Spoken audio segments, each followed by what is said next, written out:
I am so glad that so many of you liked my video on using bond yields to trade Forex. In addition to bonds, I also look at stock indices and stock futures every single day.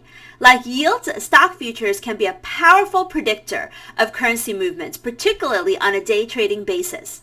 When I talk about stocks, I'm not talking about individual names like Apple and JP Morgan. We're looking at indices like the Dow Jones Industrial Average and the S&P 500. The first thing to understand is that stocks are a measure of risk appetite. What is risk appetite? Good question. I can do a whole video on risk appetite alone. I think I will, but on its most simplistic basis, risk appetite basically refers to investor sentiment. When stocks are up, investors' sentiment is strong and risk appetite is strong. That means that investors are optimistic. When stocks are down, risk appetite is weak and investors are nervous. So how does this impact currencies? When stocks are up, risk appetite is strong and investors are optimistic. Currencies of countries that are more sensitive to global growth, such as Euro, the British Pound, the Australian dollar, the New Zealand dollar, and the Canadian dollar tend to perform well. Traditional safe haven currencies like the US dollar, Japanese yen, and Swiss franc tend to weaken.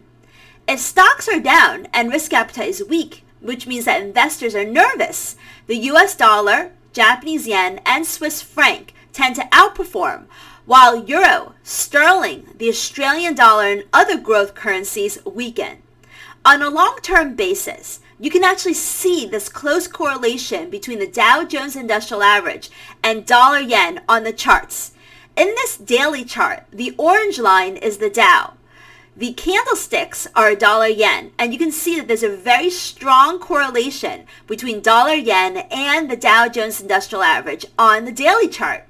And it actually continues to hold on this weekly chart as well, where you see that they pretty much move in lockstep. And more often than not, actually almost all the time, it is stocks that drive the direction of currencies, and rarely that currencies drive the direction of stocks. There's actually an even stronger correlation between the Dow and some of the currency crosses, like the New Zealand dollar and the Japanese yen. This is what the daily chart looks like. Both of these instruments move in unison with each other, with the orange line being the Dow and the candlestick being Kiwi yen. And you can see this very tight relationship also on the weekly charts. On a day trading basis, when I am ready to trade, one of the first things I look at is how stock futures are doing. I trade the Asia session and I trade the New York session. I sleep during Europe.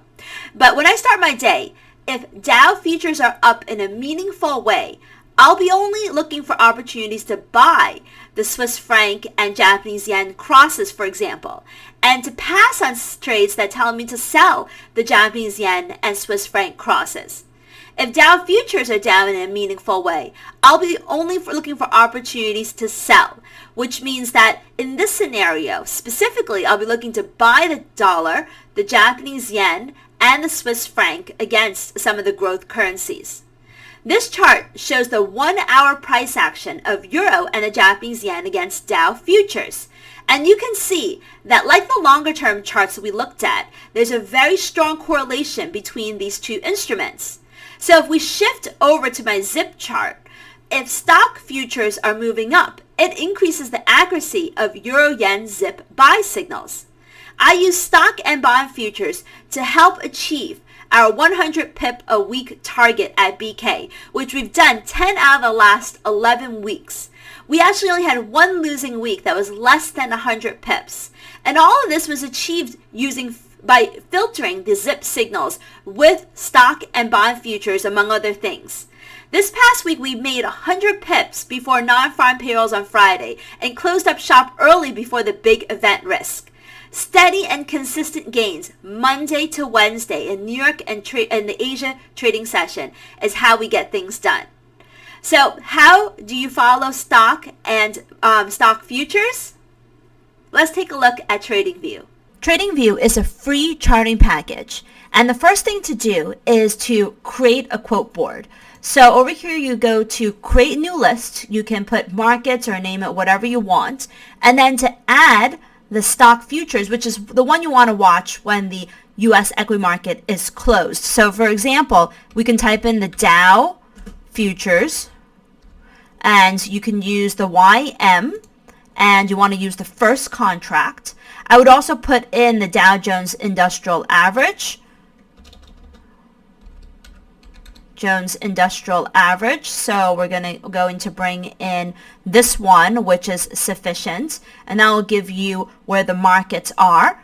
And you can also add in the S&P 500, and this is the same place that you can add all of your other market indicators. For example, the bond yields that we had previously looked at, and also commodities if you want to follow that as well. And this is the E-mini S&P 500 futures.